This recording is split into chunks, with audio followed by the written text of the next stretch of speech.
Shalom à tous, bienvenue dans cette nouvelle vidéo sur les sacerdoces. Alors, Paul nous explique très clairement dans l'épître aux Hébreux que nous ne sommes plus sous le sacerdoce des Lévites, mais que nous sommes désormais sous le sacerdoce de Yeshua, à savoir le sacerdoce de Melchisédek. Paul dit également, car le sacerdoce étant changé, nécessairement aussi il y a un changement de loi. Alors c'est notamment avec ce verset que beaucoup de gens pensent qu'avec le changement de sacerdoce, alors la loi est changée, voire abolie. D'autre part, beaucoup pensent que les sacrifices animaux du Lévitique sont abolis, car Paul dit que ces sacrifices ne sauvent pas. Alors le problème, c'est que le prophète Ézéchiel affirme que ces sacrifices vont reprendre durant le millénium. En tout cas, c'est ce que le christianisme affirme lors de la lecture de ce prophète Ézéchiel. Alors nous verrons dans cette vidéo comment concilier le fait que les sacrifices vont reprendre dans le futur et en même temps que ces sacrifices ne nous sauvent pas, mais que c'est bien uniquement le sacrifice de Yeshua qui nous sauve. Mais avant d'en arriver là, il faut d'abord planter le décor et parler de ce sujet relativement méconnu, à savoir celui des sacerdoces. Alors si je fais une vidéo dédiée à cette question des sacerdoces, c'est que cette question est importante pour ceux qui veulent aujourd'hui, à l'heure actuelle, obéir aux commandements de la Torah. Évidemment, quand on lit la Torah, on voit qu'il y a beaucoup de commandements qui sont impraticables aujourd'hui. Et la raison principale, c'est que on ne vit pas sur la terre d'Israël, parce que nous sommes dans la dispersion, en tant qu'Éphraïmites ou même en tant que Juifs. Voir le cours sur les deux maisons d'Israël. Alors bien sûr, on ne vit pas sur la terre d'Israël, mais cette question du sacerdoce, c'est aussi un élément à prendre en compte pour la pratique des commandements aujourd'hui. Si certains commandements sont impraticables aujourd'hui, c'est aussi à cause du changement de sacerdoce. Alors c'est justement ce qu'on va étudier aujourd'hui. On va essayer de répondre à plusieurs questions à travers cette étude, et la première, c'est en quoi un changement de sacerdoce perturbe-t-il la façon d'obéir au commandement? C'est-à-dire, pourquoi Paul dit qu'il y a un changement dans la loi? Alors évidemment, vous le savez, il n'y a pas de secret. Pour comprendre un sujet dans la Bible, il faut l'étudier non pas à la lumière d'un seul verset de Paul, mais à la lumière de toute l'Écriture, de Genèse à Apocalypse. Sinon, ce sera toujours bancal, voire carrément faux. On va dans un premier temps dresser une liste des différents sacerdoces que nous pouvons rencontrer de Genèse à Apocalypse. Alors au passage, cet enseignement n'est pas de moi, mais de Norman Willis. Je mettrai tous ces enseignements en lien dans la description. Ce sont des cours écrits en anglais, mais avec Google Translate, vous pouvez facilement comprendre de quoi il parle. Alors cette vidéo, c'est une synthèse, on va dire, de ces enseignements, mais il faut savoir que ces cours écrits sont beaucoup plus complets, beaucoup plus riches que cette vidéo que vous regardez.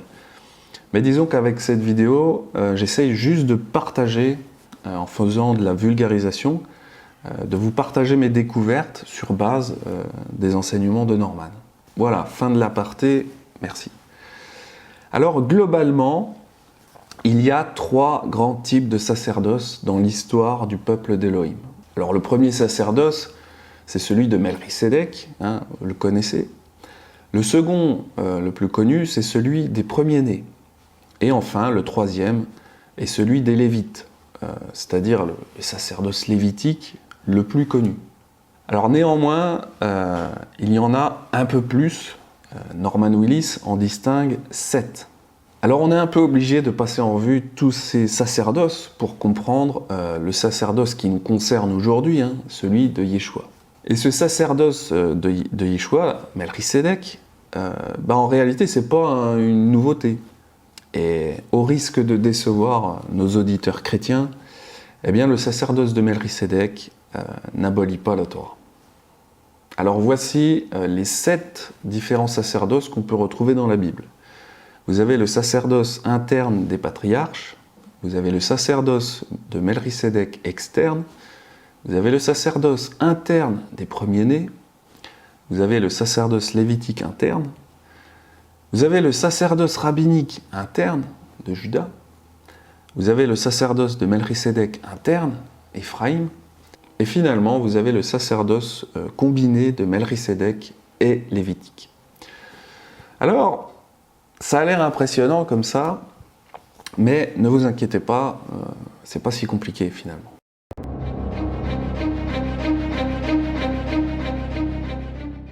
Alors le sacerdoce interne des patriarches, c'est cette capacité qu'ont eu les patriarches à offrir des sacrifices. C'est-à-dire de se mettre à la place des prêtres. On peut prendre plusieurs exemples pour parler de ce sacerdoce interne des patriarches. Alors vous avez Noé, par exemple. Noé va sortir de l'arche et il va prendre des animaux purs pour les offrir en sacrifice.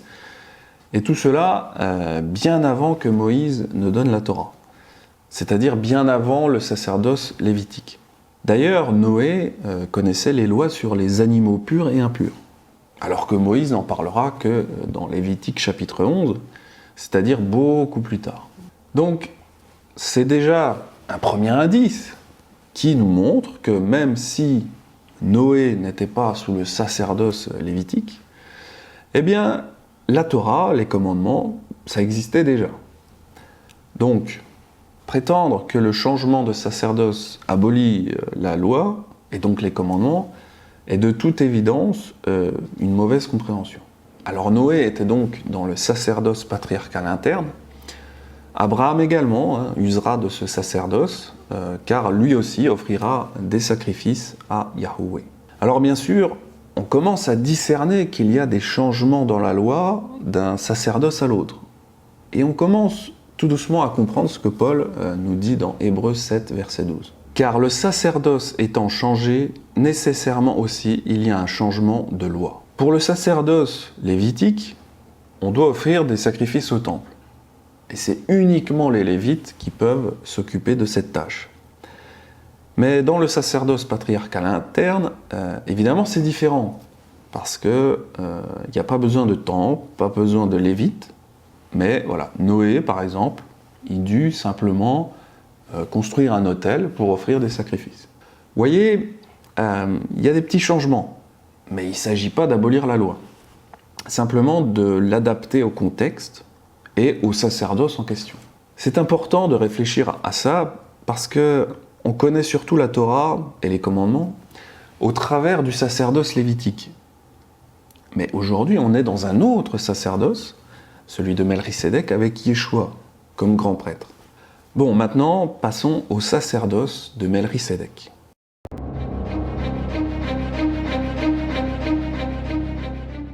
Alors, je viens de vous dire que Abraham pouvait offrir des sacrifices en tant que patriarche. Mais il faut se rappeler qu'Abraham a offert sa dîme à Melchisédek. Et là, c'est intéressant, car c'est en quelque sorte le premier exemple d'un temps où deux sacerdoces cohabitent, deux sacerdoces se chevauchent. Ce ne sera pas le seul exemple dans l'histoire du peuple d'Élohim. Donc, le sacerdoce de Melchisédek, à ce stade, c'est-à-dire Genèse 14, on n'en sait pas grand-chose. Melchisédek, roi de Salem, fit apporter du pain et du vin. Il était sacrificateur du Dieu Très-Haut. Il bénit Abraham et dit « Béni soit Abraham par l'Élohim Très-Haut, maître du ciel et de la terre. Béni soit l'Élohim Très-Haut qui a livré tes ennemis entre tes mains. » Et Abraham lui donna la dîme de tout. Donc Melchisédek, on sait que c'était un sacrificateur et que Abraham lui a donné la dîme de tout. On peut en déduire que c'est un sacerdoce qui surpasse celui des patriarches internes. Il surpasse même le sacerdoce lévitique, car comme le dit Paul, de plus, Lévi qui perçoit la dîme l'a payé, pour ainsi dire, par Abraham, car il était encore dans les reins de son père lorsque Melchisédek alla au-devant d'Abraham. Donc voilà ce qu'on peut dire du sacerdoce de Melchisédek externe, c'est qu'il est plus grand que celui du sacerdoce patriarcal, ainsi que du sacerdoce lévitique.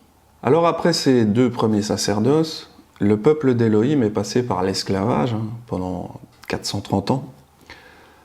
Là, il n'y avait pas vraiment de sacerdoce, Bon, à part peut-être la prêtrise égyptienne, ou alors la prêtrise de Yitro, hein, le beau-père de Moïse. Yitro qui était prêtre madianite. Mais voilà, il ne servait pas Elohim, donc évidemment ça compte pas en tant que sacerdoce. Après le sacerdoce de Melchisédek, un troisième sacerdoce va faire son apparition, c'est celui des premiers-nés.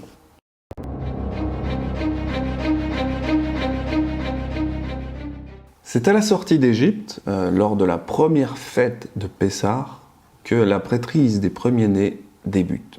Yahweh parla à Moshe et dit « Consacre-moi tout premier-né parmi les enfants d'Israël, tant des hommes que des animaux. Ils m'appartiennent. » Alors ce sacerdoce des premiers-nés ne durera pas très longtemps et ça passera rapidement aux Lévites. Alors pourquoi le sacerdoce des premiers-nés n'a pas duré très longtemps? Alors il faut pour cela lire le passage dans Exode 32 et en lisant ça on comprend pourquoi le sacerdoce des premiers-nés a été un énorme fail. Il les reçut de leurs mains, jeta l'or dans un moule et fit un veau en fonte.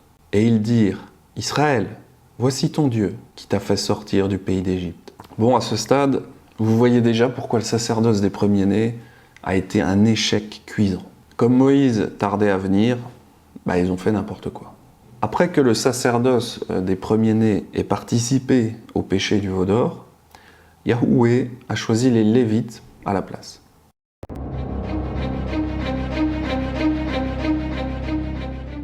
Lisons maintenant Exode 32, verset 26. Moshe se plaça à la porte du camp et dit « À moi ceux qui sont pour Yahweh ». Et tous les enfants de Lévi s'assemblèrent auprès de lui. Les enfants de Lévi firent ce qu'ordonnait Moshe, et environ 3000 hommes parmi le peuple périrent en cette journée. Donc voilà, c'est parce que les Lévites se sont opposés aux membres de leur propre famille, ils ont montré de cette façon qu'ils accordaient de la valeur à Yahweh, même au-dessus de leur propre chair et de leur propre sang. En effet, ils ont tué environ 3000 hommes ce jour-là, à cause de la faute du veau d'or. Alors ce changement de sacerdoce est expliqué en détail dans le chapitre 3 de Nombre. Tu prendras les Lévites pour moi, Yahweh, à la place de tous les premiers-nés des enfants d'Israël, et le bétail des Lévites à la place de tous les premiers-nés du bétail des enfants d'Israël. Alors dans Nombre 3, Yahweh demandera à Moïse 5 cycles par premier-né, parce qu'il fallait racheter les premiers-nés à Yahweh, étant donné qu'ils ne serviraient plus dans le temple. Enfin bref, vous voyez que c'est toujours la même Torah, mais avec quelques ajustements au niveau du sacerdoce. Je vais vous donner un exemple concret. On peut comparer Pessah avant et après la mise en place du sacerdoce lévitique. Alors avant le sacerdoce lévitique, on peut lire dans Exode 12, 5, « Ce sera un agneau sans défaut, mâle, âgé d'1 an. Vous pourrez prendre un agneau ou un chevreau. » Et pendant le sacerdoce lévitique, on voit que Pessah a évolué. « Tu sacrifieras la Pâque à Yahweh, ton Elohim, tes victimes de menu et de gros bétail, dans le lieu que Yahweh choisira pour y faire résider son nom. » Par exemple, ici, il y a une nuance. Avant les Lévites, on doit sacrifier du menu bétail pour Pessah, soit un agneau, soit un chevreau. Et puis dans le sacerdoce lévitique, Yahweh dit qu'on peut maintenant sacrifier du gros bétail, c'est-à-dire des bovins, un veau, un taureau, une vache. Vous voyez, c'est un exemple concret. Le changement de sacerdoce n'abolit pas la Torah. La fête de Pessah est bien évidemment toujours à pratiquer. Mais cela dit, on voit quelques nuances. Et ça doit nous inspirer aujourd'hui. L'essence de la Torah doit être appliquée, mais voilà, on doit d'abord comprendre ce concept des sacerdoces. Alors ce qu'on peut dire, c'est que la Torah lévitique apporte beaucoup plus de détails. C'est sous le sacerdoce lévitique que la Torah, on va dire, est la plus complète.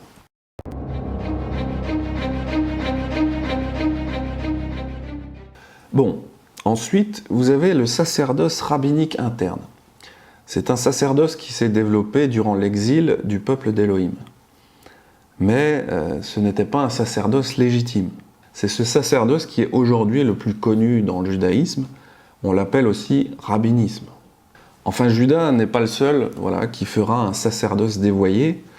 Vous savez qu'aujourd'hui, vous avez aussi le sacerdoce catholique, avec les papes, les prêtres, malheureusement qui n'est pas du tout légitime, mais bon, voilà, le judaïsme et le christianisme ont tous les deux essayé de prendre le sacerdoce, mais en réalité, on est sous le sacerdoce de Melchisédek, celui de Yeshua. Donc les deux sacerdoces de Juda rabbinique ou d'Éphraïm, les catholiques, ces deux sacerdoces ne sont pas valables aujourd'hui. Alors la vision rabbinique aujourd'hui, c'est une Torah fixe, qui ne bouge aucunement. Vous connaissez tous les fameux 613 commandements. Cette idéologie, elle n'est pas très bonne en fait, parce que ça nous empêche de comprendre que la Torah, elle évolue en fonction des sacerdoces. D'ailleurs, d'où vient ce chiffre des 613 ? Eh bien, ça vient du Talmud, dans Makot 24a. On voit dans ce passage du Talmud qu'il calcule les 613 avec la valeur numérique du mot Torah. Le mot Torah, ça vaut 611. Et ils ajoutent 611 aux deux premières paroles. C'est-à-dire, je suis Yahweh ton Elohim et tu n'auras pas d'autre Elohim que moi. Ils prétendent que ces deux commandements ne sont pas comptabilisés parce qu'ils sont sortis de la bouche d'Elohim directement. Donc vous voyez, le 613, c'est pas du tout biblique. D'ailleurs, il faudra qu'on m'explique une chose, pourquoi l'Éternel n'a donné que deux paroles ? Ça veut dire quoi ? Que Moïse a dicté les 8 autres paroles lui-même ? Dans la Bible, c'est pas écrit ça. Bon, et puis le Talmud dit aussi qu'il y a 365 commandements négatifs, car ça correspond au nombre de jours de soleil en une année. Et le Talmud dit qu'il y a 248 commandements positifs, car il y a 248 membres dans le corps humain. Bon là, c'est un peu du gros délire. L'Éternel nous prévient d'ailleurs de ne pas nous servir du soleil pour faire notre culte. Alors, on utilise le soleil et on utilise le corps humain pour définir les 613 commandements. C'est quand même très douteux, ces interprétations du Talmud. Alors, à travers l'explication des 613 commandements, ce que je veux vous faire comprendre, c'est que Yahweh ne nous demande pas de nous focaliser sur un nombre de commandements. Parce que sa Torah, elle s'adapte en fonction des situations. Et nous qui sommes en exil, on sait que le sacerdoce lévitique n'est plus actif. On sait que la Torah a été donnée par Yahweh, par l'Esprit, à son serviteur Moshe. Mais les commandements de la Torah ne sont pas statiques. Il faut vraiment comprendre le but ultime de la Torah, c'est-à-dire qu'on doit devenir une épouse qui écoute, une épouse qui est soumise. C'est ça qu'on doit être en tant que serviteur de Yeshua. Il faut écouter ses commandements avec l'aide de son esprit. Je vais encore vous rabâcher le passage de Ézéchiel 36, 27. Je mettrai au-dedans de vous mon esprit et je ferai que vous marchiez dans mes ordonnances et que vous gardiez mes lois et les pratiquiez. Pour comprendre ce principe, il y a plusieurs exemples. Aujourd'hui, nous avons des lois sur la circulation. Pourtant, si un agent de la circulation nous ordonne d'aller dans le sens contraire de la circulation, avec une déviation par exemple, eh bien nous respectons toujours la loi, même si nous enfreignons la lettre. C'est une analogie parfaite de la façon dont l'esprit de Yahweh peut nous ordonner de faire quelque chose qui va à l'encontre de l'ensemble normal des commandements. Par exemple, Yahweh a ordonné à Élie de se cacher dans le Wadi Kérit. Alors même si le Wadi Kérit est à l'intérieur de la terre d'Israël, Éliyahu n'est pas monté à Jérusalem pour les fêtes. Parce que, voilà, on lui avait dit de se cacher. Pourtant, ce sont des commandements. Ou alors vous avez le passage dans Matthieu 12, mais Yeshua leur répondit, « N'avez-vous pas lu ce que fit David lorsqu'il eut faim, lui et ceux qui étaient avec lui, comment il entra dans la maison d'Élohim et mangea les pains de proposition, qu'il ne lui était pas permis de manger, non plus qu'à ceux qui étaient avec lui et qui étaient réservés aux sacrificateurs seuls ? Ou n'avez-vous pas lu dans la loi que les jours de Shabbat, les sacrificateurs violent le Shabbat dans le temple sans se rendre coupables ?» Enfin bref, tout ça pour dire que la Torah, dans certaines circonstances, peut évoluer, notamment dans le changement de sacerdoce. Mais c'est toujours dans le but de faire la volonté de Yahweh. La Torah, ça sert à préparer son épouse à vivre dans son royaume céleste. Alors maintenant, on peut parler du sacerdoce de Melchisédek interne, celui d'Éphraïm.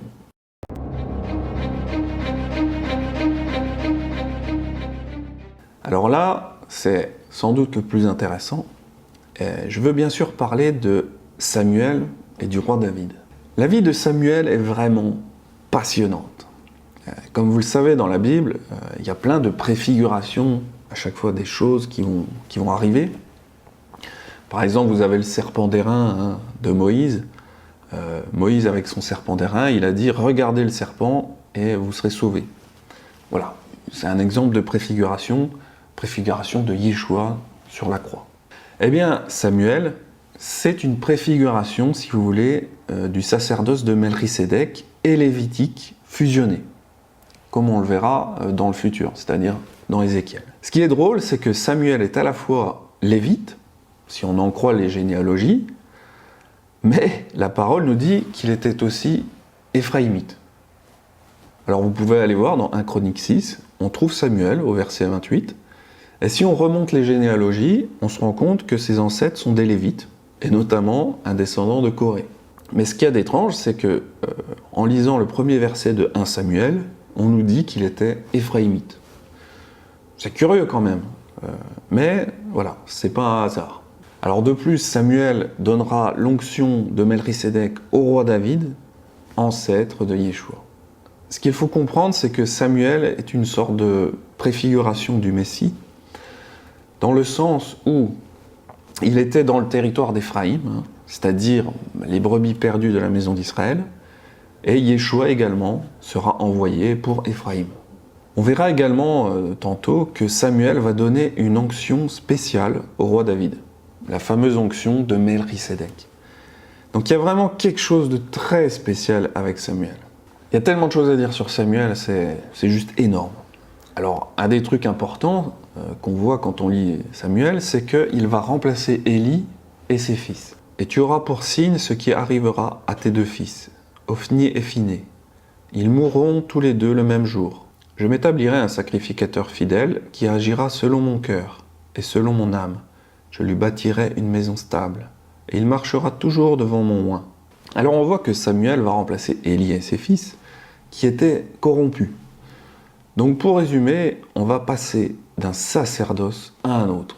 C'est grosso modo la même histoire avec le sacerdoce des premiers-nés, qui a été remplacé parce qu'ils ont été corrompus par le veau d'or. Et bien là c'est pareil. Élie et ses fils, des Lévites, vont être remplacés par un autre sacerdoce, celui de Melchisédek, au travers de la personne de Samuel, qui était à la fois lévite et éphraïmite, mais qui va oindre le roi David. Donc Samuel avait une double onction, celle des Lévites, mais aussi celle de Melchisédek. Abordons maintenant l'onction du roi David. Un truc de fou.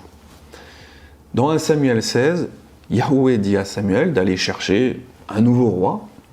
En effet, le roi Saül avait été, on va dire, une décision demandée par le peuple, une sorte de démocratie, si on veut. Mais Elohim, c'est pas une démocratie. C'est lui qui décide. Donc évidemment, le roi Saül, ça n'a pas marché. Parce que c'était une décision humaine. Maintenant, c'est Yahweh qui va se choisir un roi selon son cœur.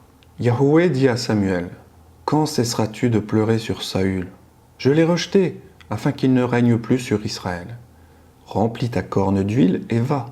Je t'enverrai chez Isaïe, Bethléemite, car j'ai vu parmi ses fils celui que je désire pour roi. » Shmuel dit, « Comment irai-je?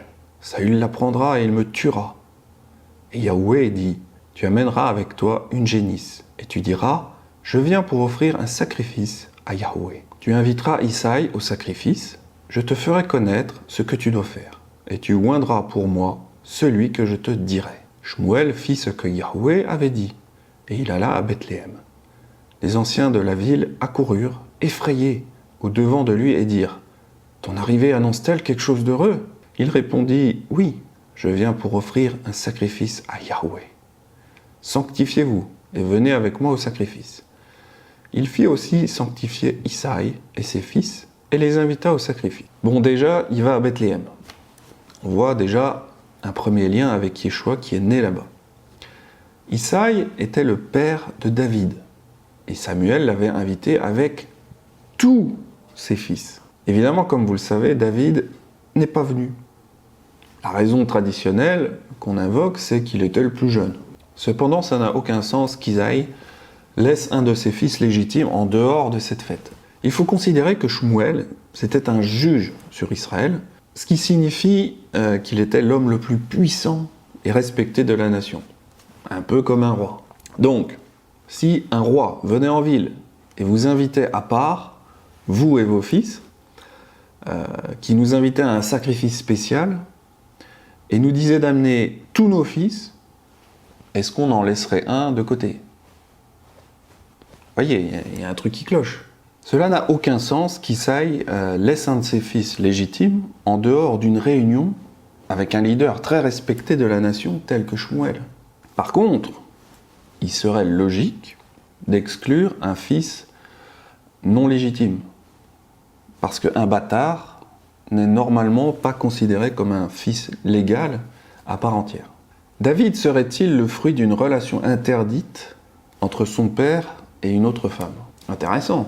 Alors il y a plusieurs indices qui pourraient confirmer que David était illégitime. Voici, je suis né dans l'iniquité, et ma mère m'a conçu dans le péché.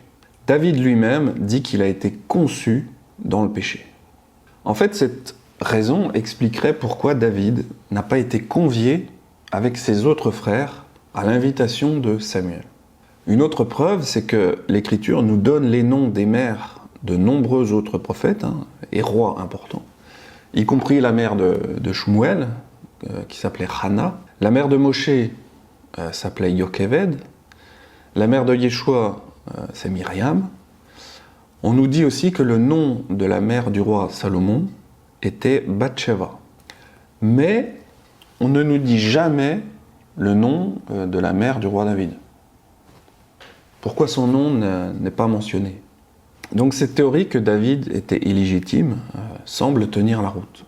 Vous savez, cette histoire de fils illégitime, on la retrouve à un autre endroit dans les Écritures. Jephthé le Galadite était un vaillant héros. Il était fils d'une femme prostituée, et c'est Galad qui avait engendré Jephthé. La femme de Galad lui enfanta des fils, qui, devenus grands, chassèrent Jephthé, et lui dirent « Tu n'hériteras pas dans la maison de notre père, car tu es fils d'une autre femme. » Jephthé également a été mis de côté par ses frères, car c'était un bâtard. Mais pourtant, il finira par devenir juge sur Israël, c'est-à-dire une sorte de roi finalement. Du coup, ça colle assez bien avec l'histoire de David. Bon, maintenant revenons-en à Samuel. Les Philistins livrèrent bataille et Israël fut battu. Chacun s'enfuit dans sa tente. La défaite fut très grande et il tomba d'Israël 30 000 hommes de pied. L'arche d'Élohim fut prise et les deux fils d'Éli, Ophni et Phiné, moururent. On voit que l'arche a été prise et que le sacerdoce lévitique va en quelque sorte s'arrêter. Alors il est à noter que l'arche a été volée par les Philistins. Elle ne retournera plus dans le temple du sacerdoce lévitique. Un peu plus tard, on verra que David va faire des choses très étonnantes. David dansait de toute sa force devant Yahweh, il était ceint d'un éphod de lin. David était de la tribu de Juda. Comment se fait-il qu'il portait un éphod? Un habit normalement réservé aux Lévites uniquement. Plus loin, on voit que David va dresser une tente et offrir des sacrifices. Après qu'on eut amené l'arche de Yahweh, on l'a mis à sa place au milieu de la tente que David avait dressée pour elle. Et David offrit devant Yahweh des holocaustes et des sacrifices d'action de grâce. Il porte un éphod, il offre des sacrifices. Attendez, ces choses-là sont vraiment strictement réservées aux Lévites. Comment un juif peut-il faire les choses réservées aux Lévites? La réponse, c'est que le roi David n'était pas un prêtre selon l'ordre des Lévites, mais selon l'ordre de Melchisédek, comme le sera également son descendant, Yeshua. C'est ce que Paul nous dit dans la lettre aux Hébreux. Il faut bien noter que le roi David n'a pas fait mettre l'arche dans la tente d'assignation, mais dans une tente nouvelle et spéciale que le roi David a érigée pour l'arche, qui s'appelait le tabernacle de David, ou la tente de David. Et ça, c'est pas non plus un petit détail. Si le roi David était appelé à être prêtre selon l'ordre de Melchisédek, il ne pouvait pas officier dans le tabernacle d'assignation, parce que c'était uniquement aux Lévites d'officier. Et les enfants illégitimes tels que le roi David ne pouvaient pas y officier. C'est pour cette raison que le roi David a érigé une tente nouvelle et différente, appelée le tabernacle de David, dans laquelle lui et ses fils pouvaient officier en tant que prêtres. David régna sur Israël, et il faisait droit et justice à tout son peuple. Joab, fils de Tserouïa, commandait l'armée. Josaphat, fils d'Achiloud, était archiviste. Tzadok, fils d'Achitoub, et Achimelech, fils d'Abiatar, était sacrificateur. Seraya était secrétaire. Benaya, fils de Jéhojada, était chef des Kérétiens et des Pélétiens. Et les fils de David étaient ministres d'État. Alors c'est traduit que les fils de David étaient ministres d'État. Mais en hébreu, c'est écrit Kohen, c'est-à-dire prêtre. C'est le même mot qu'on utilisera pour Aaron et ses fils les Lévites.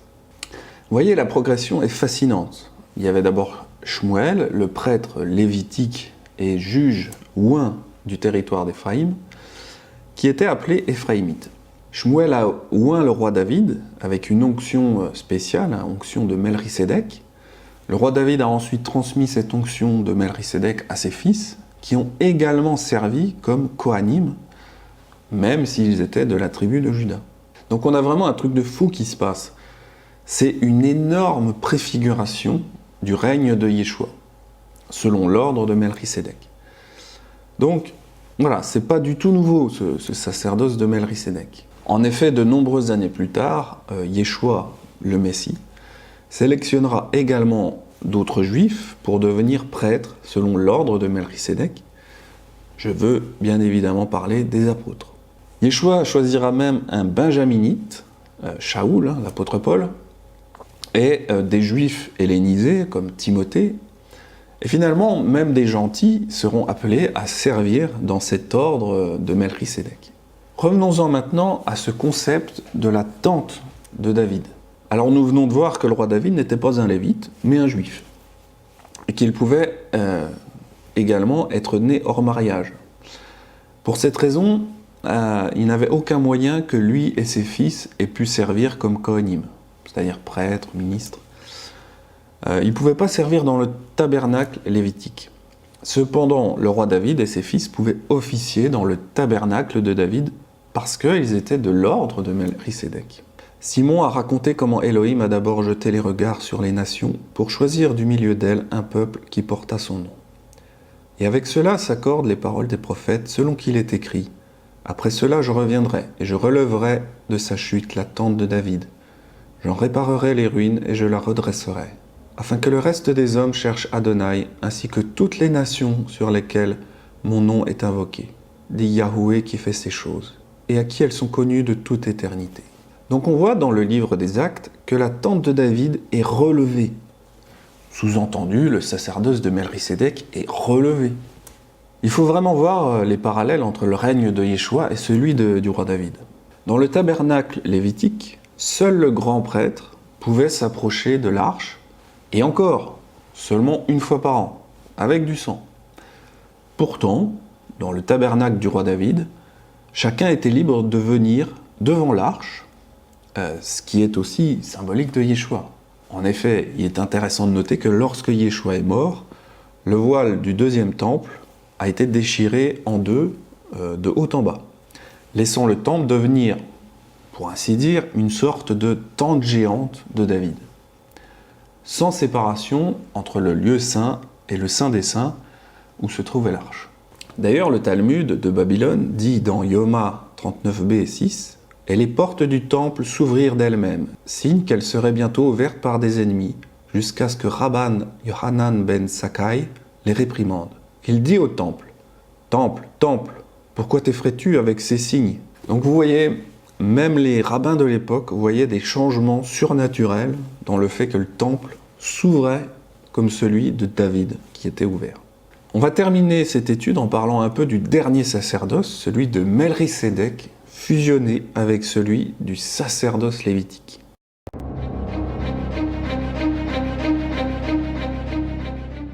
Alors c'est une question très complexe, parce que pour beaucoup de personnes aujourd'hui, seul le sacerdoce de Yeshua, c'est-à-dire Melchisédek, est valable. Et quand on lit la lettre de Paul aux Hébreux, on pourrait croire que le sacerdoce lévitique n'est plus valable, car seul le sacrifice de Yeshua peut effacer nos péchés. C'est donc, pour beaucoup de gens aujourd'hui, complètement ridicule qu'il y ait un jour un sacerdoce mélangé entre Yeshua et des Lévites. Mais le problème, c'est que ce mélange sacerdotal est pourtant prophétisé pour le millénium. On va donc étudier cela de près. On a 2 prophètes dans les Écritures qui nous parlent de cette fusion sacerdotale. Ils amèneront tous vos frères du milieu de toutes les nations en offrande à Yahweh, sur des chevaux, des chars et des litières, sur des mulets et des dromadaires, à ma montagne sainte, à Yerushalayim, dit Yahweh, comme les enfants d'Israël apportent leur offrande dans un vase pur à la maison de Yahweh. Et je prendrai aussi parmi eux des sacrificateurs, des Lévites, dit Yahweh. Ésaïe parle de quelque chose de futur. Il parle de sacrificateurs qui seront pris dans les nations. Donc il faut comprendre, les nations c'est Éphraïm. Et également, il prendra des descendants des Lévites. C'est marrant parce que ça fait totalement écho à Samuel, qui était à la fois Lévite et à la fois Éphraïmite. Et qui nomma le roi David préfiguration ultime de Yeshua.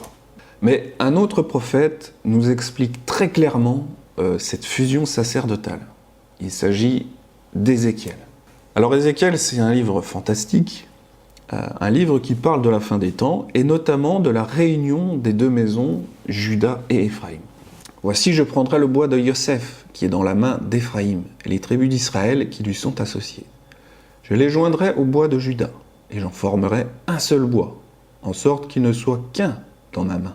Je ferai d'eux une seule nation dans le pays, dans les montagnes d'Israël. Ils auront tous un même roi, et ne formeront plus 2 nations, et ne seront plus divisés en 2 royaumes.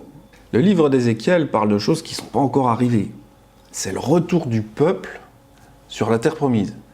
Les chrétiens et les juifs qui seront ensemble, et l'Éternel qui vivra avec nous. Bon, tout ça, c'est pas encore pour tout de suite.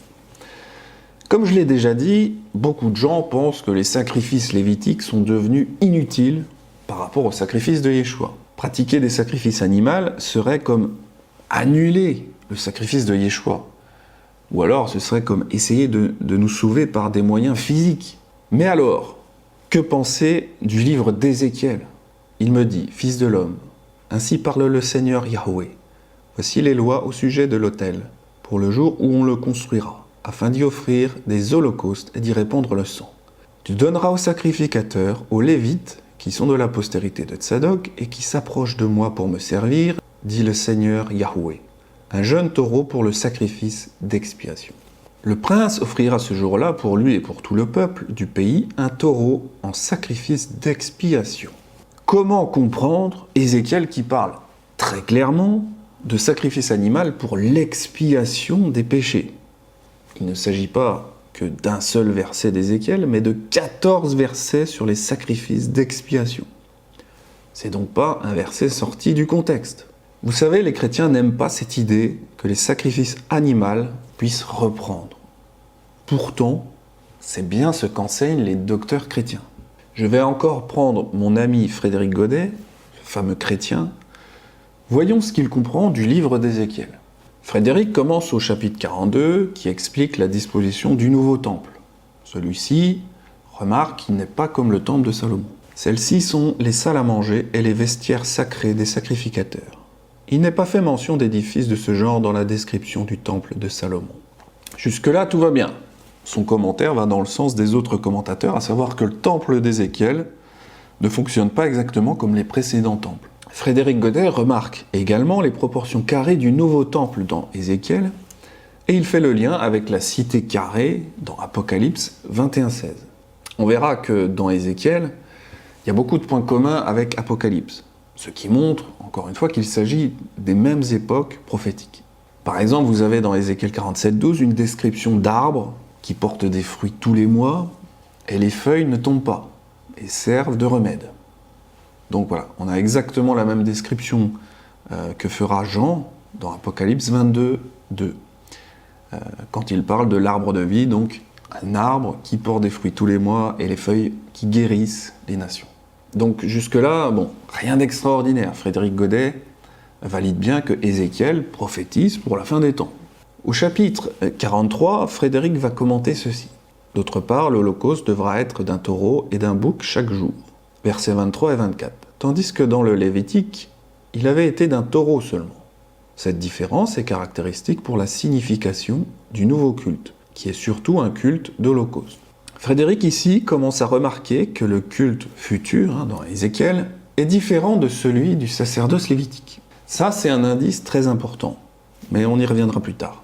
Mais il faut garder cette idée en tête que les changements dans la loi sont surtout liés au sacerdoce. C'est ce que nous dit l'apôtre Paul dans la lettre aux Hébreux. Donc on voit que c'est un culte nouveau parce qu'il y a un changement de sacerdoce. Toujours au chapitre 43, verset 27, Frédéric, donc un pasteur protestant, va finalement reconnaître qu'il y a des sacrifices pour le péché. Dorénavant, il semble tout d'abord, d'après ce verset, qu'à partir de ce 8e jour, on n'offrira plus sur l'autel que des holocaustes, qui sont des sacrifices d'adoration et de consécration à l'Éternel, avec des sacrifices de reconnaissance pour ses bienfaits. Le service de l'autel, dans lequel se concentre le culte, semble se résumer lui-même dans ces deux espèces de sacrifices. Cela ne doit pas être pris trop exclusivement, car il est fait mention encore des sacrifices d'expiation. Chapitre 45. Mais aux deux grandes époques de fête de l'année seulement, il y a bien encore des victimes pour le péché. Donc, j'utilise Frédéric Godet pour montrer que la doctrine chrétienne valide bien l'existence de sacrifice animal pour le péché dans le futur. C'est ce que Frédéric vient de nous dire. Il y a bien encore des sacrifices pour le péché. Vous savez, il y a pas mal de chrétiens qui me reprochent de dire que les sacrifices animaux ne sont pas abolis. Je voudrais leur montrer que c'est leur propre doctrine, en fait, qui le dit et le reconnaît. Malgré le sacrifice de Yeshua qui nous sauve de la mort, les sacrifices d'expiation, les sacrifices pour le péché, continueront. C'est pas moi qui le dis, c'est un pasteur protestant. Dans le chapitre 44, Frédéric fait une excellente description du prince de Ézéchiel. Vous voyez, c'est pour ça que j'aime bien M. Godet. Ses analyses sont vraiment très pointues. Alors Frédéric dit d'abord que le prince, en hébreu, ça se dit Nassi. Il rappelle que le Nassi recevra la dîme du peuple. Préoccupé de ce que le souverain sacrificateur n'était nulle part mentionné dans ces 9 chapitres, plusieurs ont pensé qu'Ézéchiel voulait le désigner par ce titre que nous ne voyons au reste nulle part attribué à cette charge. Mais l'absence du souverain sacrificateur est précisément l'un des traits particuliers du nouvel ordre de choses contemplé par Ézéchiel. Quand Frédéric parle du nouvel ordre, il parle justement de ce nouveau sacerdoce où il n'y a plus de souverain sacrificateur comme dans le sacerdoce lévitique. D'autres voient dans le Nassi celui qui était appelé ailleurs mon serviteur David, et qui apparaît comme le représentant visible de l'Éternel, confondu parfois avec lui, et qui n'est autre que le Messie.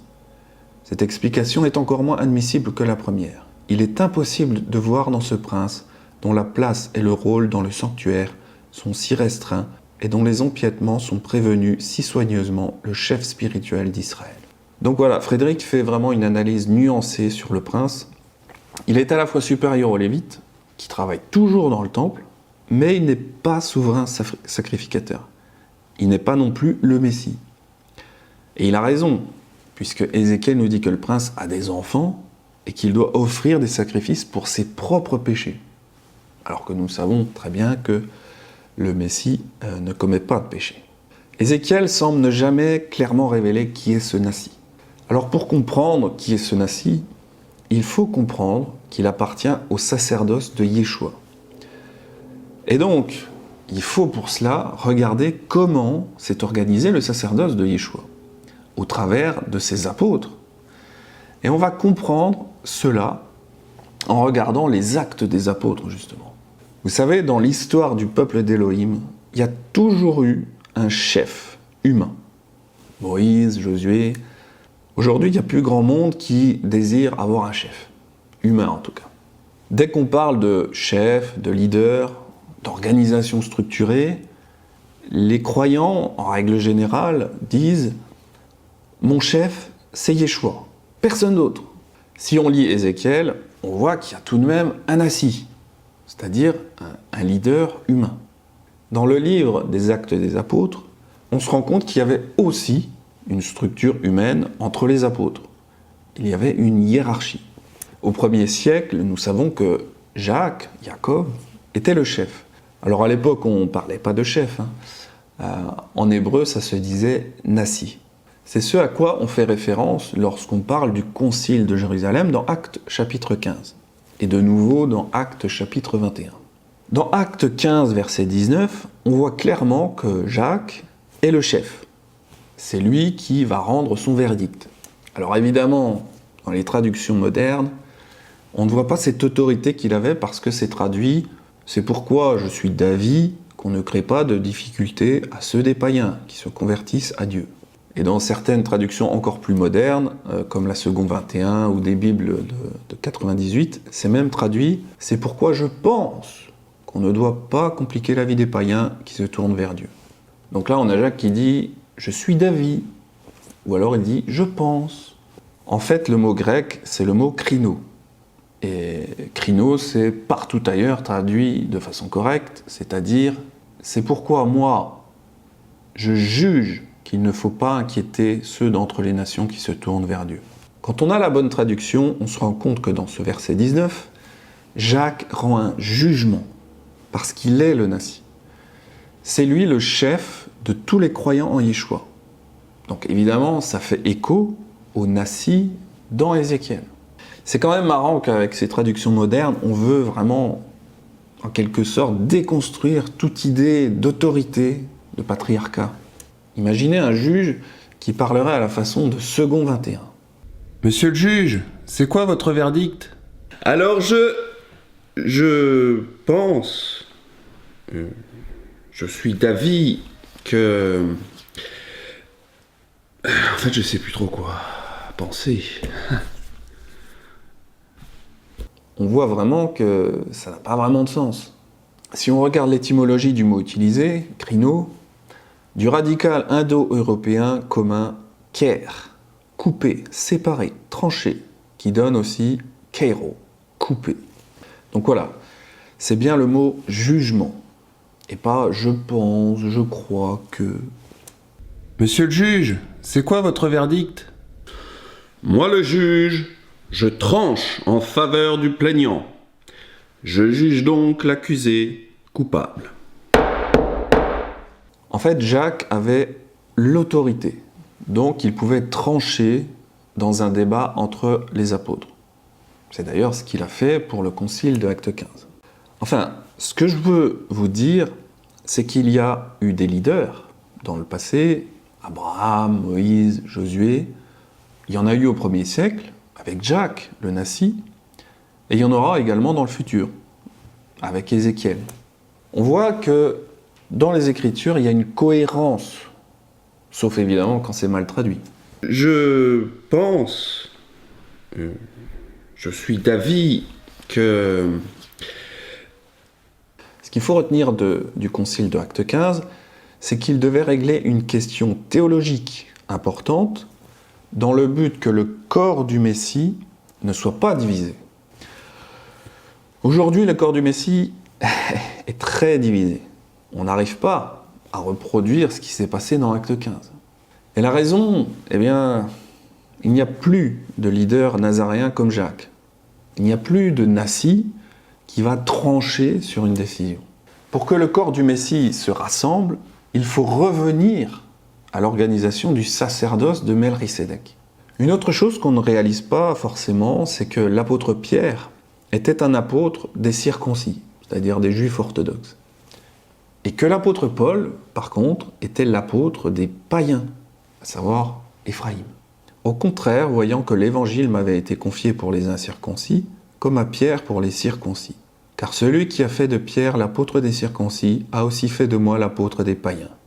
Et ayant reconnu la grâce qui m'avait été accordée, Jacques, Cépha et Jean, qui sont regardés comme des colonnes, me donnèrent à moi et à Barnabas la main d'association, afin que nous allions, nous, vers les païens et eux vers les circoncis. Donc Jacques, qui était le chef, a imposé les mains à Paul. Vous savez, cette doctrine de l'imposition des mains, elle n'est pas nouvelle. Josué, fils de Nun, était rempli de l'esprit de sagesse, car Moshe avait posé ses mains sur lui. Les enfants d'Israël lui obéirent et se conformèrent aux ordres que Yahweh avait donnés à Moshe. Donc on voit qu'il y avait un chef, à l'image de Moshe, et puis il y avait d'autres apôtres, comme Paul, Pierre, qui lui étaient soumis. Alors voici un petit arbre que j'ai dessiné sur Paint, pour vous faire comprendre ce qu'on sait de l'organisation dans le sacerdoce de Melchisédek.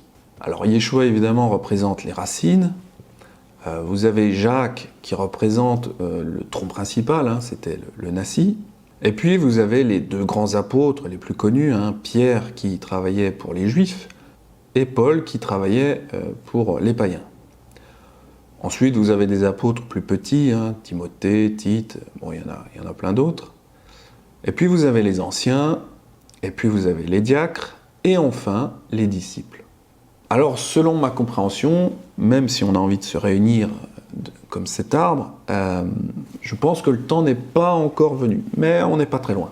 Par exemple, dans le monde francophone, vous avez Netiv Otolam, vous avez Ruth l'Israélite, et dernièrement vous avez Nazarene Israël. Bon, il y en a encore sûrement d'autres que je ne connais pas. Mais ce que je veux dire, c'est qu'on est encore très divisé. Vous savez, quelques heures après avoir fait ce petit dessin sur Paint, avec l'arbre, je suis tombé sur les plus belles photos prises en 2021. Parce qu'une de mes passions, c'est la photographie, donc je m'y intéresse encore un peu. Du coup, voilà, j'étais sur mon ordinateur et je vais voir la première photo, la meilleure, dans la catégorie animale. Alors je tombe sur cette image, la photo s'appelle Swarm Intelligence, et on y voit un vol des tourneaux qui est pris sur fond d'un arbre sans feuilles, donnant l'illusion que les oiseaux sont comme des feuilles. Image vraiment très poétique, évidemment, c'est pour ça qu'elle a gagné. Mais forcément, moi j'y vois un clin d'œil, parce que dans l'arbre que j'ai dessiné sur Paint, les feuilles représentent les disciples. Et dans cette photo, ce sont des étourneaux qui représentent les disciples, les brebis de Yeshua. Et je me suis dit, peut-être il y a un message à travers cette coïncidence, vous savez. Et en creusant un petit peu, le titre de la vidéo, c'est Swarm Intelligence. Et en français, ça s'appelle l'intelligence distribuée. Alors je fais quelques recherches, j'essaie de comprendre c'est quoi cette Swarm Intelligence, et je tombe sur une phrase qui explique ce principe. La Swarm Intelligence, c'est quelque chose qu'on retrouve dans le règne animal, dans le vol des étourneaux. Vous avez tous vu ces vols qui sont coordonnés, vous avez aussi les bancs de petits poissons, les bancs de sardines, qui nagent de façon coordonnée. Et donc je trouve une phrase qui explique ce phénomène. Un vol des tourneaux maintient sa cohérence avec un ensemble de règles simples au niveau individuel. Donc c'est ça la Swarm Intelligence. Un ensemble de règles simples au niveau individuel. Alors je ne sais pas si ça vous fait tilt, mais bien évidemment, moi je pense à la Torah et au commandement. Donc voilà, pour diriger le troupeau d'Élohim, il faut à la fois une organisation de Melchisédek, mais également de la Swarm Intelligence. C'est-à-dire que les disciples, les feuilles de l'arbre, au niveau individuel, doivent suivre la Torah et les commandements. Sinon, il n'y a pas de cohérence. Vous imaginez si dans un vol des tourneaux, il y a un étourneau qui va dans ce sens-là, puis un qui va dans ce sens-là, puis un qui va dans ce sens-là.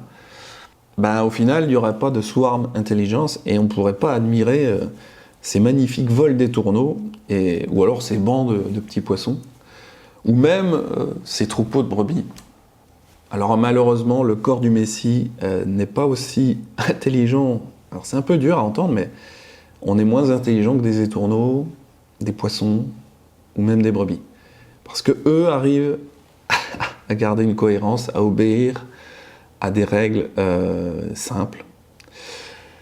Donc le corps du Messie est divisé encore aujourd'hui, parce qu'on n'est même pas capable d'atteindre cette swarm intelligence. Malgré tout, si je fais cette vidéo, c'est justement pour commencer à réfléchir à ça.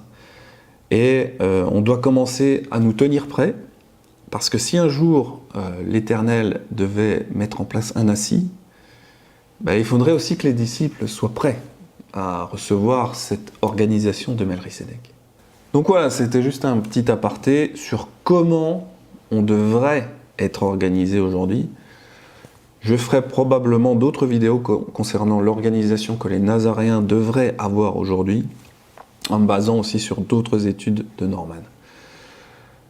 Vous savez, c'est un sujet vraiment important parce que, faut reconnaître, on est vraiment décousu aujourd'hui. Et comme Ephraïm se réveille progressivement, on va devoir s'organiser selon ce sacerdoce de Yeshua, de Melchisédek. Alors cet aparté sur l'organisation, c'était pour vous faire comprendre de qui nous parle Ézéchiel lorsqu'il dit le prince, le Nassi en hébreu. Il semblerait que ce soit un homme, un peu comme Jacques, qui aura un rôle important dans le sacerdoce de Melchisédek.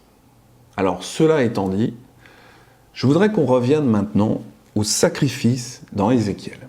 Comme je le disais tantôt, Frédéric Godet nous confirme l'existence de sacrifices animaux dans le futur.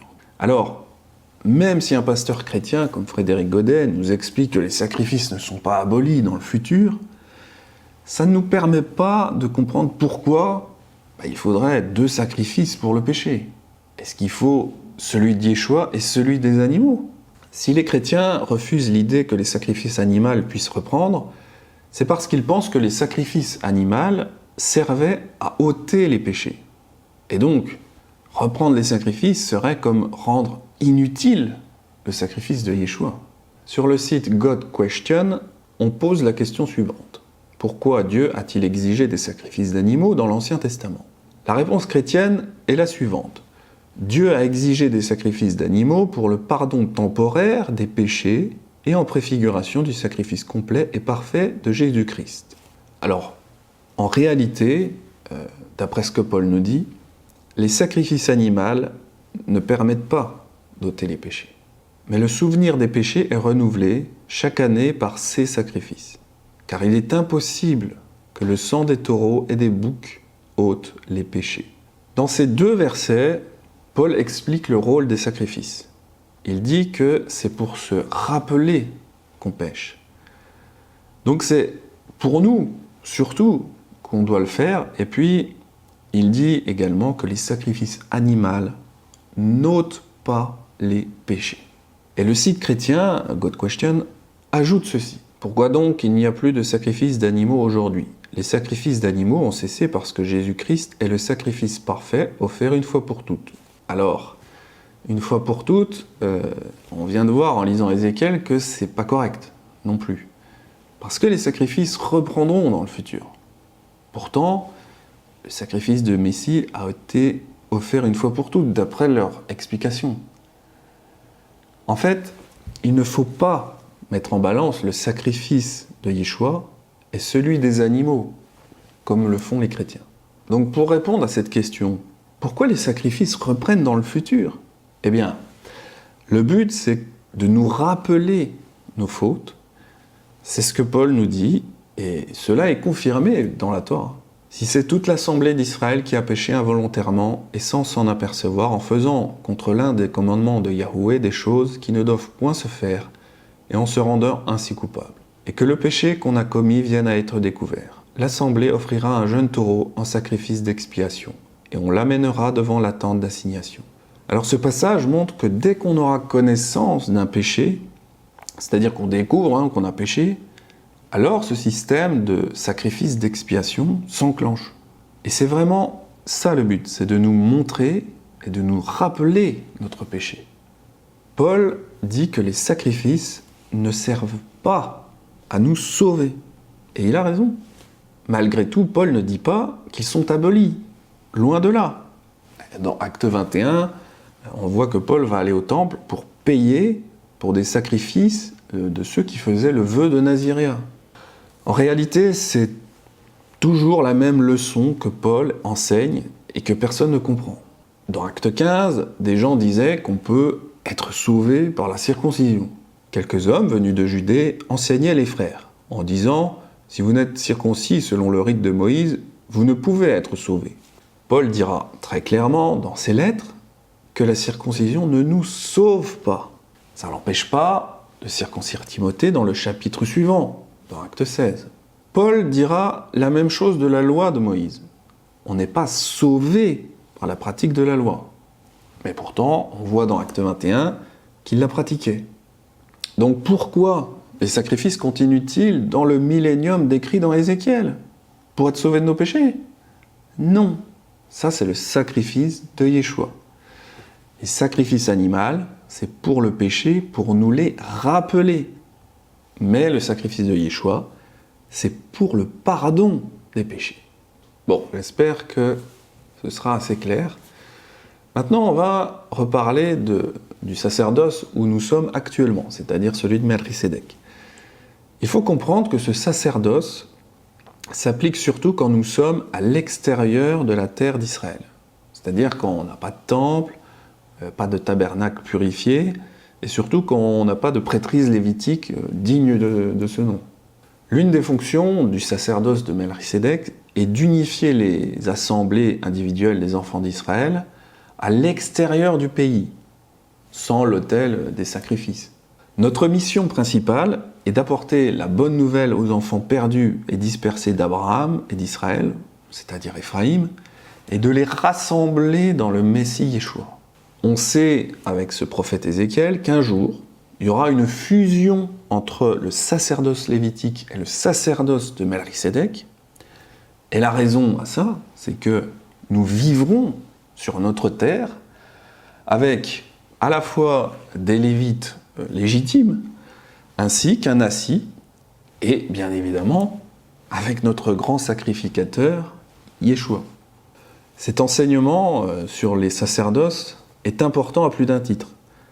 Un des intérêts pour nous, c'est de pouvoir s'organiser comme le veut Yeshua. Quand on fait le bilan des croyants aujourd'hui, ils ne sont pas du tout organisés comme l'étaient les premiers disciples. C'est-à-dire, il y avait un Nassi, un prince, c'est-à-dire un grand apôtre. À l'époque, c'était Jacques qui était à la tête. Et puis voilà, il y avait d'autres apôtres soumis à son autorité, c'est-à-dire Paul, qui évangélisait les Éphraïmites, à savoir les païens, et Pierre, qui lui s'occupait de parler aux grands frères Judas, les Juifs. Aujourd'hui, comme vous le savez, personne n'est soumis à personne et chacun fait un petit peu son mouvement dans son coin. Les évangélistes d'un côté, les messianiques de l'autre, d'un autre côté les catholiques, et puis dans un autre coin les orthodoxes. Bref, vous connaissez l'arbre des dénominations, ça c'est pas un très bon arbre. Enfin, tout ça pour dire qu'il n'y a plus de Nassi, qui est l'autorité suprême des croyants. Et ne me parlez pas du pape, ou je vais m'énerver. Mais vous savez, c'est typique d'Éphraïm d'être dans la rébellion. Éphraïm n'est pas soumis. Vous savez, dans le judaïsme, les rabbins sont beaucoup plus organisés, structurés, soumis aux autorités. On peut reprocher beaucoup de choses aux rabbiniques, mais pas leur organisation, ni leur soumission aux autorités. Éphraïm devrait plutôt s'en inspirer. Quand tu parles de leaders aux Éphraïmites, ils ont une réaction épidermique. J'en parle en connaissance de cause, puisque je suis éphraïmite. Ils détestent ça, ils veulent la totale liberté. En plus, Éphraïm, il a été biberonné depuis des centaines d'années à la sauce démocratique, donc on croit que la démocratie c'est bien, que le peuple doit pouvoir choisir son orientation politique, qu'on doit absolument se sentir libre de faire ce qu'on veut.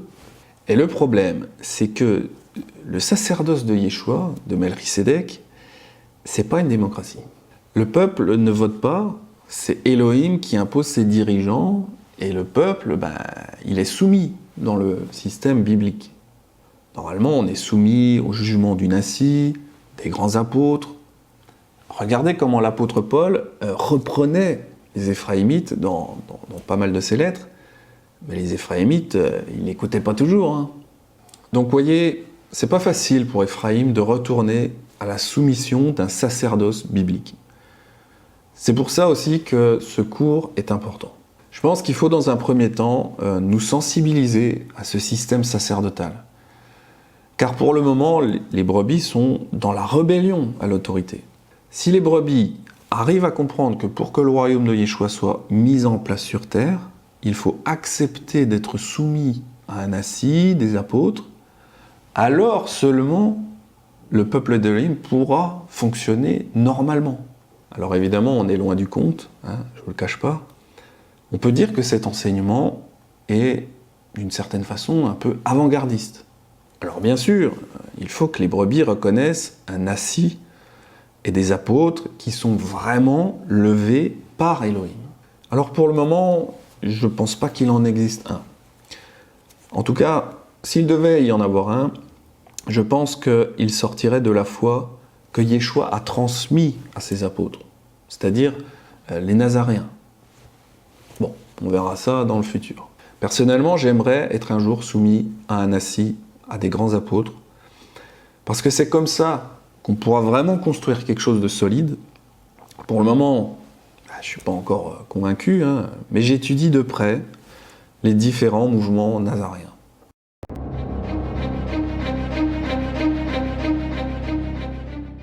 Alors pour conclure, on voit que les sacerdoces sont vraiment quelque chose d'assez méconnu. Et pourtant, c'est très important de commencer à avoir des notions sur ce sujet-là, d'où ma vidéo. Les sacerdoces nous permettent de mieux comprendre ce qui nous attend dans le millénium, décrit par le prophète Ézéchiel. Je crois que c'est mon prophète préféré. Mais les sacerdoces nous permettent aussi de comprendre que le peuple d'Élohim doit être structuré, organisé, soumis à des leaders, à des autorités. Il faut donc commencer tout doucement à accepter l'idée de sortir de nos idéologies qui prônent la liberté totale et l'insoumission aux autorités. Ça signifie que, au fur et à mesure que nous allons rétablir la foi originelle du 1er siècle, on doit aussi également rétablir ce type d'unité et d'organisation, parce que c'est l'organisation et la hiérarchie qui permettent une unité mondiale. Si on n'a pas d'autorité ni d'organisation, on ne pourra pas avoir d'unité mondiale. Et c'est à cause de ça aussi que on se retrouve dans le désordre messianique qu'on a aujourd'hui. Vous savez, il y a malheureusement beaucoup de gens qui enseignent contre ce genre de leadership dirigé par des serviteurs. Alors qu'on le voit dans les Écritures. C'est écrit un peu partout, par exemple, juste là, dans Tite 1, verset 5. « Je t'ai laissé en Crète, afin que tu mettes en ordre ce qui reste à régler, et que, selon mes instructions, tu établisses des anciens dans chaque ville. » Donc voilà, j'espère que cet enseignement vous aura ouvert les yeux sur les sacerdoces. J'ai pris beaucoup de plaisir à comprendre toutes ces choses assez complexes et à vous les partager. Soyez tous bénis dans le nom de Yeshua. C'était Benjamin. À très bientôt. Shalom.